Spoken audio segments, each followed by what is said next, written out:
Let's try the English.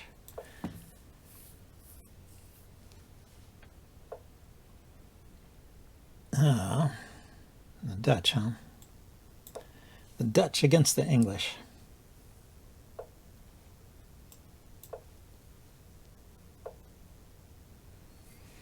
I could just go into a normal formation with d5.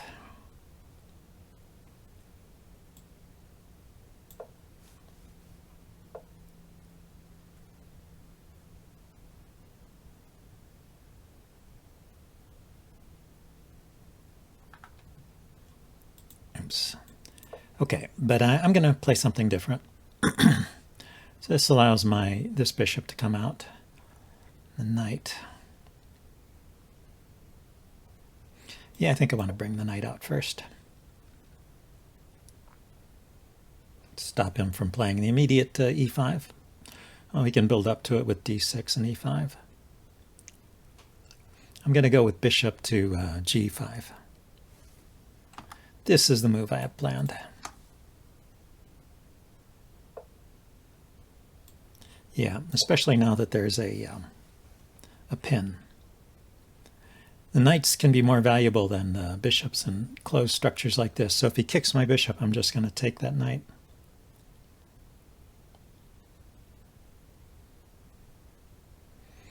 And then maybe castle, put my rook on the e-file and play for e4. This way to open up things here in the center. And he still hasn't committed any of his queenside pieces. Yeah, that's a normal move. Playing d6 gives a square for his bishop or his knight. His knight can still come out to c6 as well. Yeah, so I'm going to put my rook opposite his queen.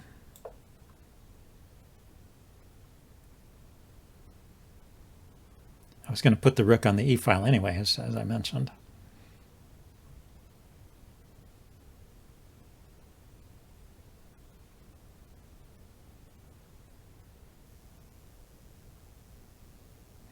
Yeah, in my experience, usually the black players in the Dutch will try and force his bishop to do something, but he's content to leave it there.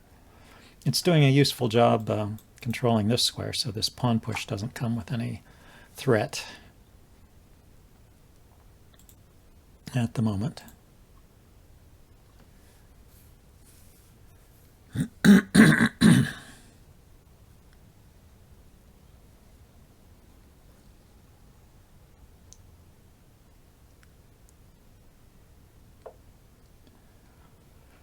Okay, his knight can hop into these dark squares. Still, I want to play e5. I'm trying to increase the pressure on his knight. So if he takes, I'll take with the knight. If he doesn't take, I will take here. So now he commits. Yes, indeed. Gotta commit. And now he can take back with the e-pawn because he unpinned his queen there. So that's all good. Let's lift my queen up so we can connect rooks.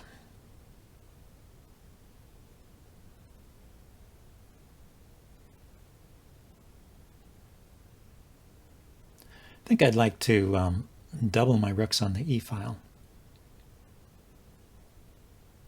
So rook e2 and then bring the other rook over to e1. I'm just going to leave the knight here, defending against this battery. And it looks like he's bringing a bishop out. Maybe he has ideas of putting pressure on this pawn.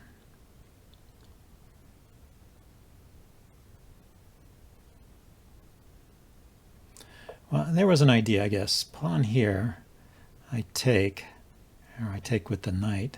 I could take here, but I've defended against it this way. Anyway, let's double those rooks.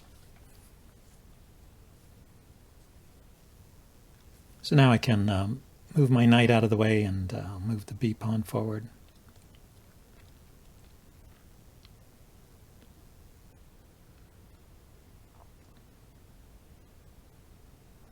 Knight to b5 here hits the c7 pawn. So he takes control of that.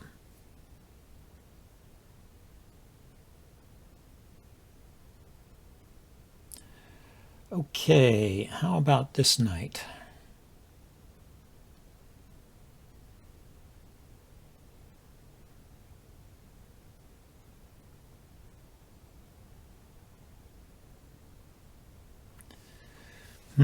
Yeah, so I can't move the pawn because of the queen and bishop battery on the dark squares there. And if I move the d pawn forward, then my c pawn is hanging. Maybe if I bring the queen out.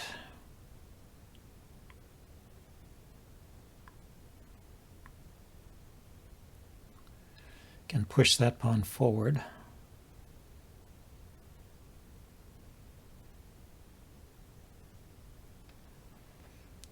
I don't know, I've got to maneuver my queen around somehow. Feels like that's what I need to do.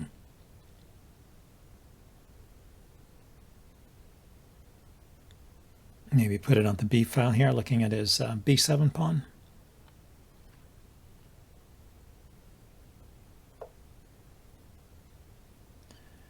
Ah, this king goes there. So if I push the d pawn now, it opens up this diagonal towards his king, but he's got a bishop he can put on it. And he can still take this pawn. I still have no great answer to that. So let's continue here.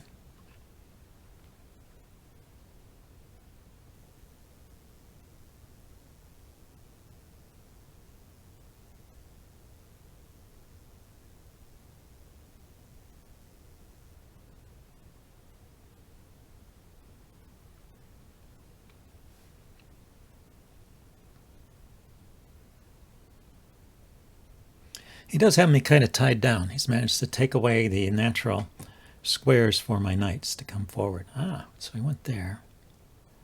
So now I can play e5, but then he'll play, I mean, I could play d4, but he will play knight to a5. So let's go here.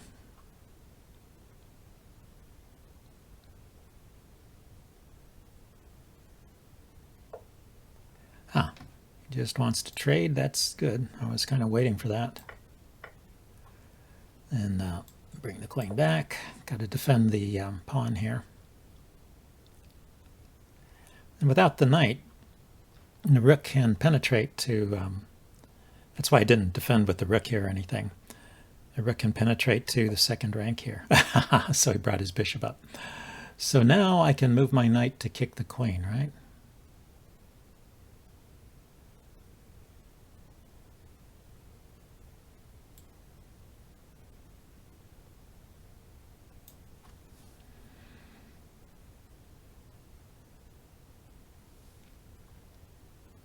Yeah, it's too frustrating. I mean, too annoying to have to defend this with a pawn. So let's get these guys going here.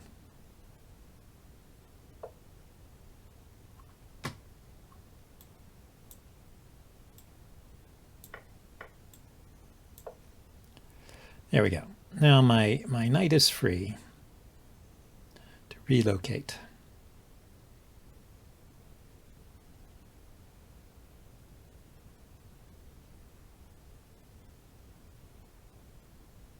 And it's got some good potential squares. I'm looking at e2, hitting the queen to f4, hitting this pawn, looking at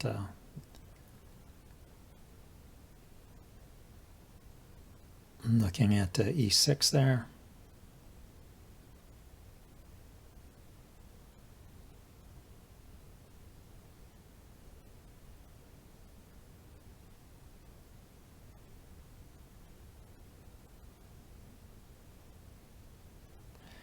Yep, the Dutch opening can be a tough opening to play against. Computers, I think, don't evaluate it that well, but it's a closed position with a lot of maneuvering and a lot of ways to go wrong.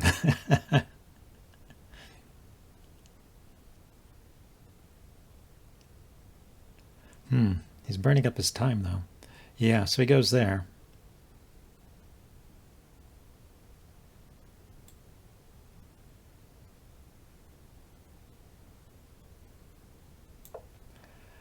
I am putting my rook there so that I can lift it up to the second rank if I need to prevent an invasion.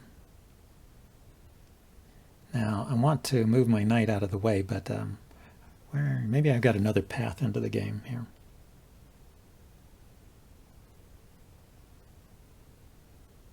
No, I don't see it. Ah, here.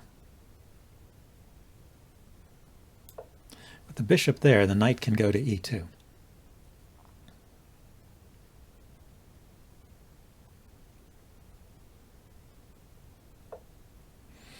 So he's going to push that pawn all the way forward, I guess.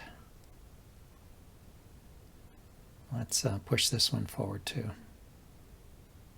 But then that hangs the c pawn. But it threatens here with check.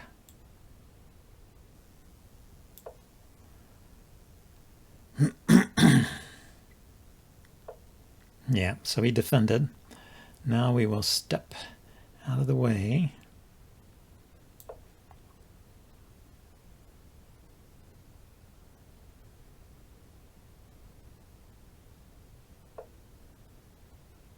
Okay, push the pawn.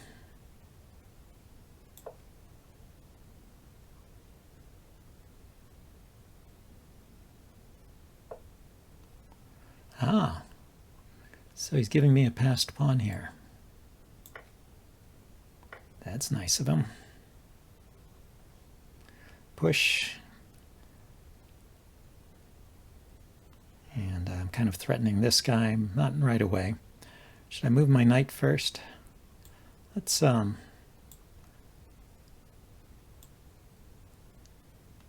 this.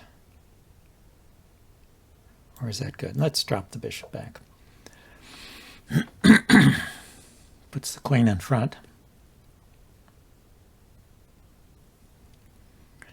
I was wondering if I could attack that passed pawn somehow, but I don't see it. Let's see if we can get rid of the rook.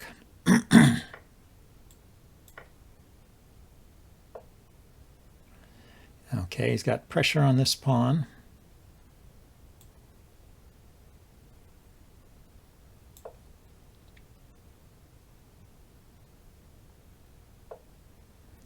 And let's, so if I go here to attack his bishop, he will,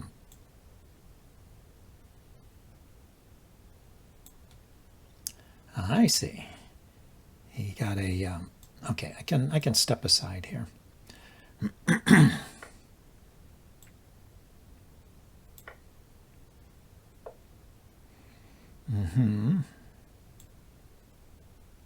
Ah, okay.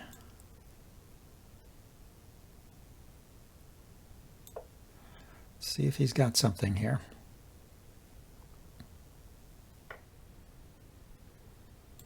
He just trades.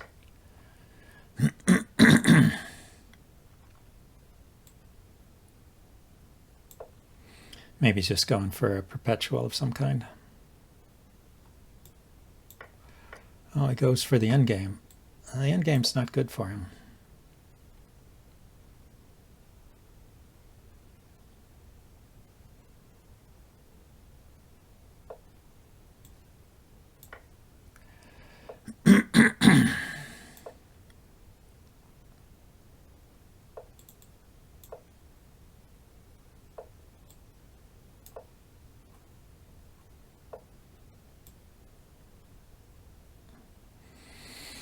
See, I go here, he checks. I'll take this pawn.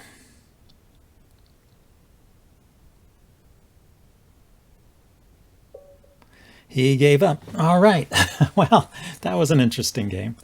Yeah, tough games playing against the Dutch, but it's also a hard defense to play too. Anyway, let's see if we can get another game here.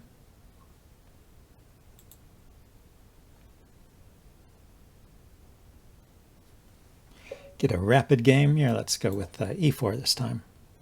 2103. Ooh. So we have a strong opponent. Étranger plays the French defense.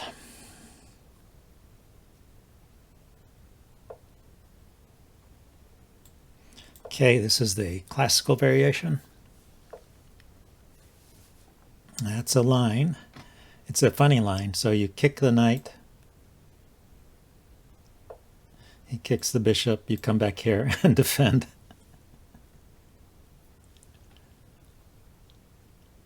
He's got to move his knight.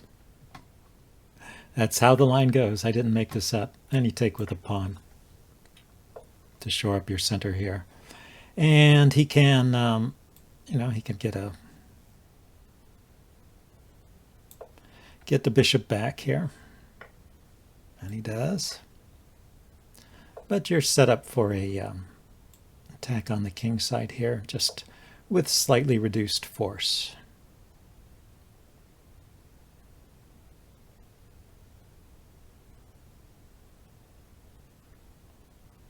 Maybe that was a bit rushed, that F4 pawn push. He has the check, and you have G3.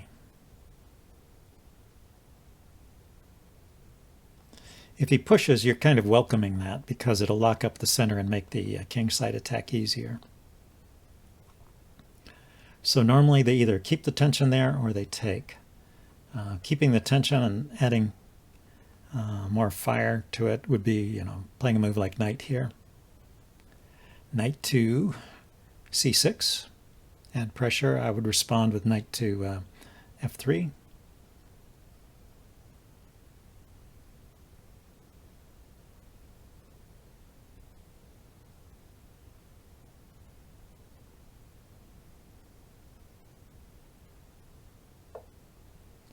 Yep, so he's still doing the normal stuff. I should probably pause for a minute and think. So he takes, I take. After the knight, he takes, I take, and it's defended. His queen can come out here. I go here, his queen comes out here. I've seen that maneuver before.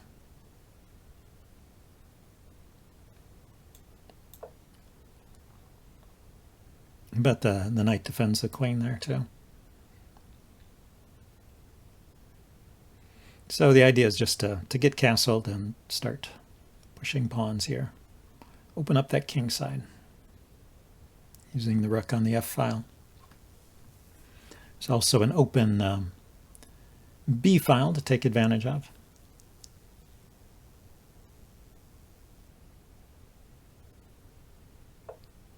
Yeah, so he brings the queen out. It looks like a pin on this pawn, but it's not exactly a pin because my knight is defending the queen.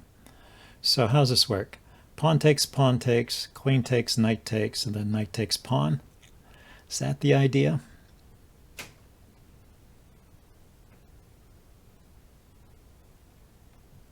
Could be one of those cases where you're supposed to give up the pawn. Sometimes you just sack a pawn just to get active pieces here, but I'm not sure I see it. And especially with the queens off and him a pawn up. So if I avoid that, how can I avoid that except by taking here?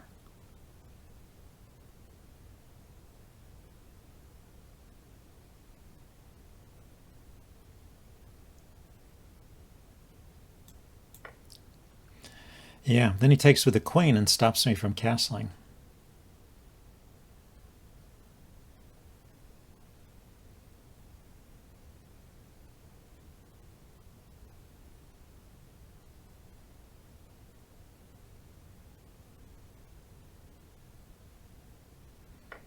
So yeah, he really puts my plans into check with this maneuver.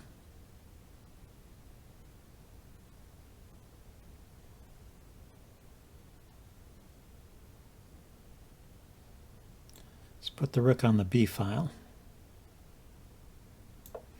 At the moment I've got control over all the entry points here for his queen. But I can't put a knight here is the problem, because knight here he'll just take it. Knight takes, pawn takes, queen takes.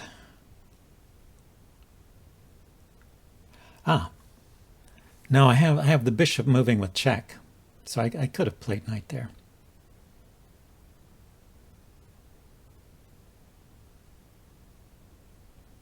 Yeah, I'm sorry. That's a common theme in this line of the French, too. The protection of the square by the threat of a discovered attack. Yeah, so I was thinking of lifting my rook up to there, so he prevented that.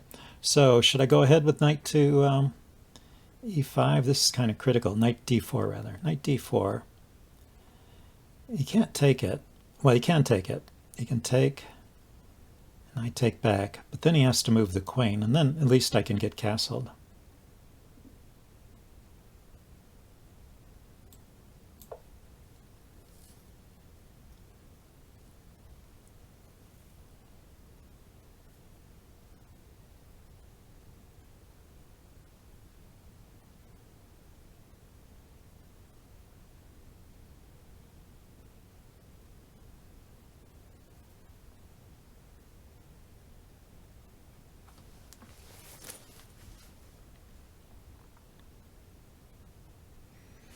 And even if black castles, that doesn't solve the problem because the bishop can give the check on h7 as well as from g, b. b5. It can check from either b5 if the king is here, or if the king is here, it can check from h7. A common maneuver here would be bishop to d7, which would block the check along this diagonal. And it would force me to do something about this situation. I would probably just take his knight. At some point, if there's enough force gone from the board, I can just kind of forget about castling and just keep my king in the center. If he insists on stopping me from castling, I can just go along with it eventually.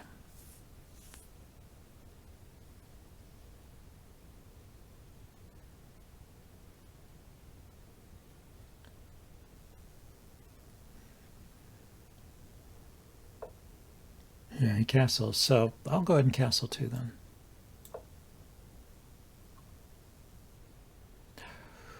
Or is that wrong? That's wrong, because knight takes, pawn takes, queen takes with check. I move my king. Yeah, that was wrong. Castling was wrong. Well, I'll just be a pawn down, if he goes for it. If he doesn't, I will move my king to the side. It's important to get castled, I think, when the queens are still on the board and the center is opening up like this. Yep, there he goes.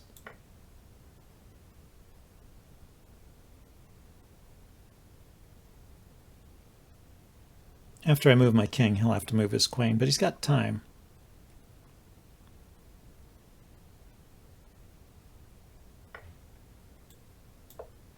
He was just double checking everything.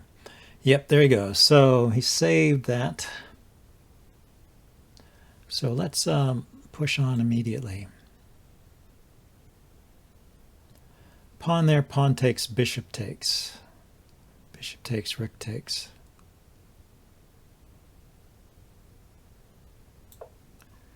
Well, what else have I got?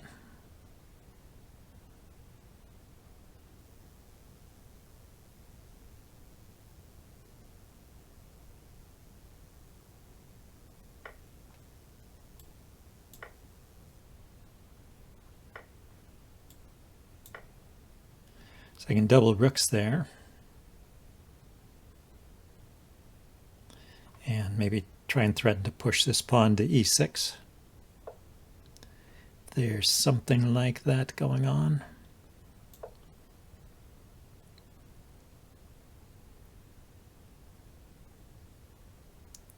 It's not much of a threat.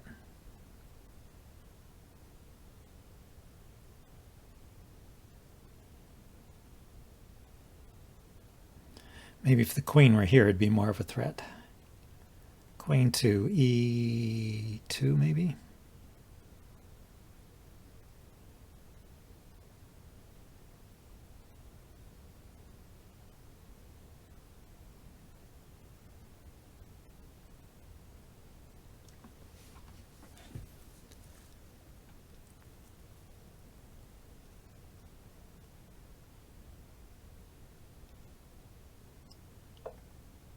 Yeah, he's doubling there, so I can't defend that. So how about I could go queen e1.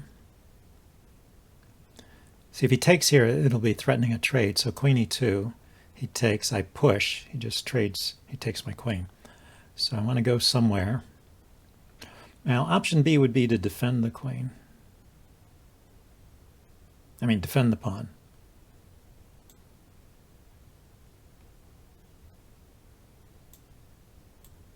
Do it like this. Let's defend for now. Don't want to give up a pawn for nothing. Still want to play queen e2.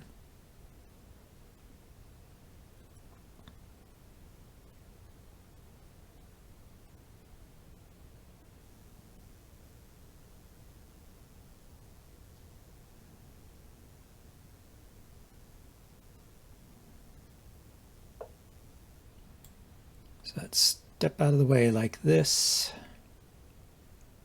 Also, gives me a natural reason to play queen e2 to defend that.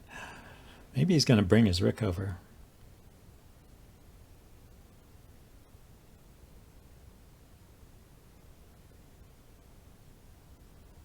You know, it's interesting. So he brings the rook over. I push the pawn anyway. Takes with the rook. I take with the queen. Takes with the pawn. I can take here with check. So yeah, so he attacks my queen, and at the same time, he defends the pawn push. So yeah, I certainly don't want to take queens there.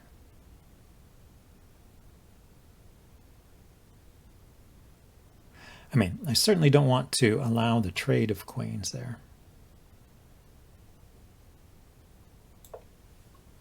So let's see if I can do this. Can I still push? He takes, I take. He takes, I take. He takes, I take. I think it just is a winning endgame for black. With these advanced pawns, he's got basically three pawns against two over here on the queen side, which is away from my king. So that's a recipe for a winning king and pawn endgame. And my king is as far away from the queen side as it could possibly get.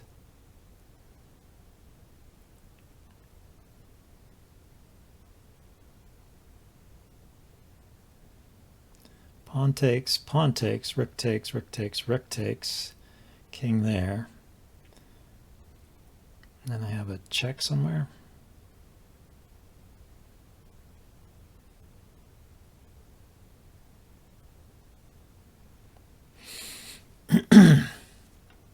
Yeah, I really can't push that pawn here. I can take the pawn. So he's banking on this endgame being good for him, which is probably correct. Should take that way. So when he takes my queen, I get these two pawns together here. A pawn duo.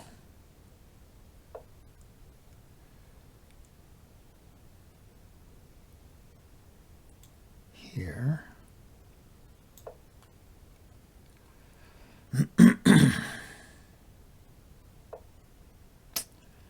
Yep.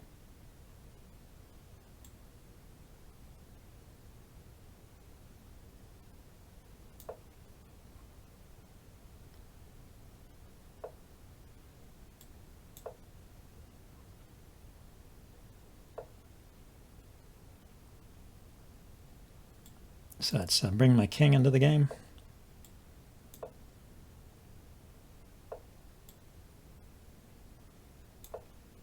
So now this rook is free to move.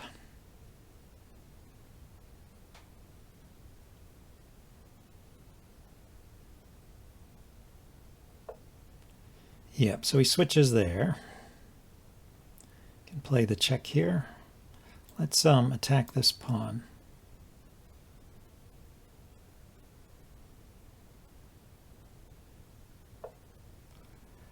And I'm not attacking the pawn, I forgot. Forgot I wasn't attacking the pawn.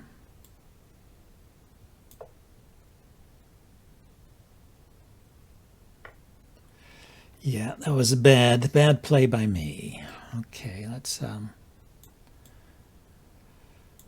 push these guys, I guess.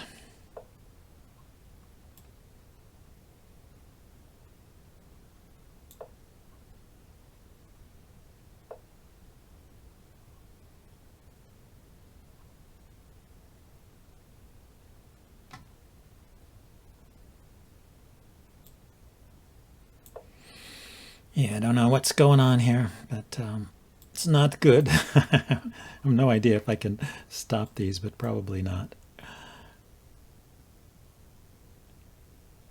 But anyway, I wanted to get this rook free so I could put it behind these pawns.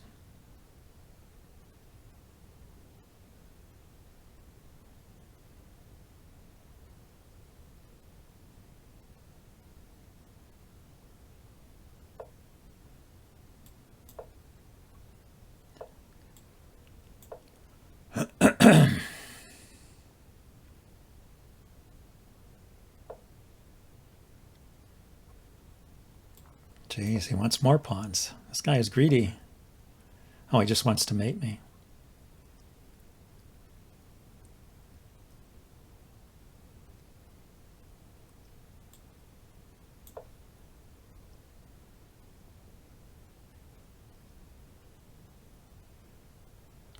There's a danger. He might get mated.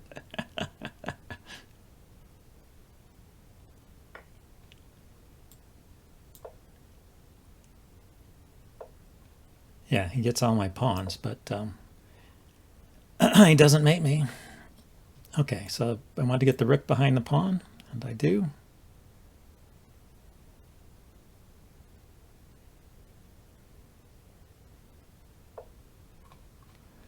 Yes, and he wants to defend. Makes sense. Although he could have waited till I took the pawn and then skewered me and picked up a rook. Something like that. So I don't know why he is having so much trouble winning. It seems like he had a win. He had an easy win a while ago.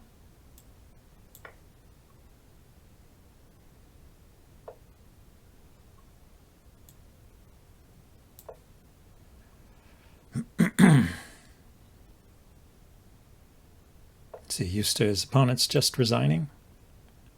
Why resign when you can annoy your opponent? Okay.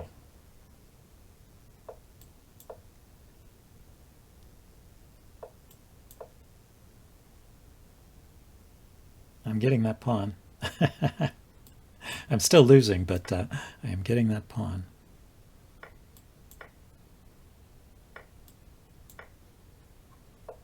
Okay, so I'm outside the square, so I can resign here. Anyway, that was a good game. He was a stronger player. It was just kind of funny how he played that end game, but it was probably winning all along, so not a problem. Anyway, I'll see you guys next time. Bye now.